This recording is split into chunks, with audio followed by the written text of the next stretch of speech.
Profit volume ratio or cost volume ratio.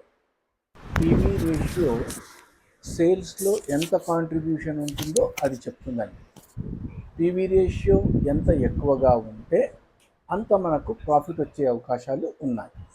అంటే ఇక్కడ sales 100 rupees అనుకుంటే పీవీ రేషియో 40% అని వస్తే 40% represent 40 rupees represent contribution and remaining 60 rupees represent variable cost.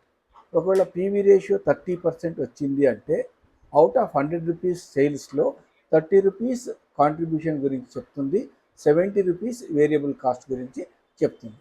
So ఇది కనుక్కోవడానికి రెండు ఫార్ములాస్ ఉన్నాయండి. ఒకటి కాంట్రిబ్యూషన్ బై సేల్స్ ఇంటూ 100, దీన్నే C/S ఇంటూ 100 అంటారు. రెండవది change in profit or change in contribution divide by change in sales into 100.